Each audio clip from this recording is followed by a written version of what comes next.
8h41, 100% PSG, c'est tous les matins et c'est avec Alexandre Aflalo. Comment ça va, Alex? Bah, écoutez, comme on dit, ça va, comme un lundi. Comme un lundi? Oui, comme un lundi, pas mieux qu'Ibrahim Mbaye en tout cas, ça c'est sûr. Champion d'Afrique hier soir avec le Sénégal au terme d'une finale, un peu dantesque Mmh. et qu'on félicite bien évidemment. Le Parisien qui affrontait, l'un de ses coéquipiers, Achraf Hakimi du côté du Maroc, forcément malheureux. Mais enfin, si vous me permettez de le dire, malgré cet, affrontement entre Parisiens, j'avais un œil, un peu distrait moi devant le match, Et hier pourquoi soir. ça alors? Mais, parce que j'étais pas encore remis. Remis de quoi du coup? Mais de ce but, mon cher Grégoire, de ce but, de quoi d'autre? De ce bijou, de cette merveille, de cette brillante inspiration, de cet éclair de génie signé Ousmane Ah oui, bah Dembélé. là je vois de quoi vous parlez, Mais évidemment. oui, il me semble que c'est un but qui méritait qu'on lui dédie 3 petites minutes ce matin. Rapide rappel du contexte, le PSG s'est imposé au Parc vendredi soir face à Lille. Défaite sèche et nette, 3-0 face au 4e de Ligue 1, notamment grâce à un doublé de son Ballon d'Or. Le premier but à la 13e minute est déjà superbe, un très joli enchaînement, contrôle orienté, frappe enroulée à 20 mètres qui frôle le poteau, bon voilà.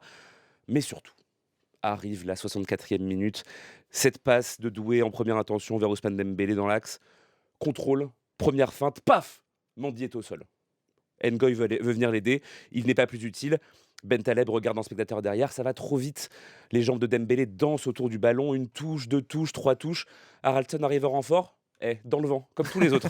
Voilà, dans un mouchoir de poche, Dembélé fait ce que savent faire les joueurs de son rang, les génies, les virtuoses, les ballons d'or finalement.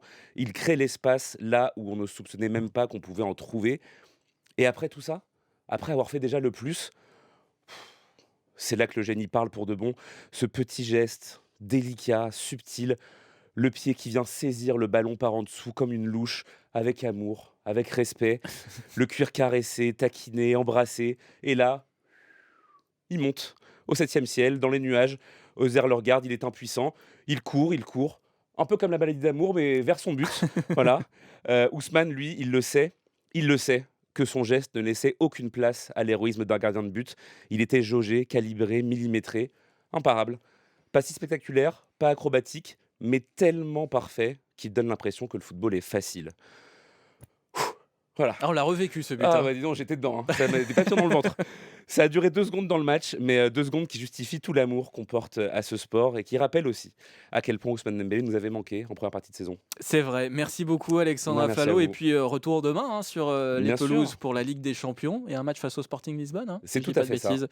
Sporting Lisbonne PSG, c'est demain, coup d'envoi 21h. Toute la team d'ici, de 100% PSG évidemment vous fera vivre ce match. Bruno Salomon, Eric Rabé, Sandra Tana, Pia Clément. Match qui sera à suivre aussi sur notre chaîne YouTube. 100% PSG, ici Paris, Île-de-France. Merci beaucoup Alex Merci et Grégoire. rendez-vous demain? Bien sûr. Bah oui, puisque 100% PSG, c'est tous les matins 8h40.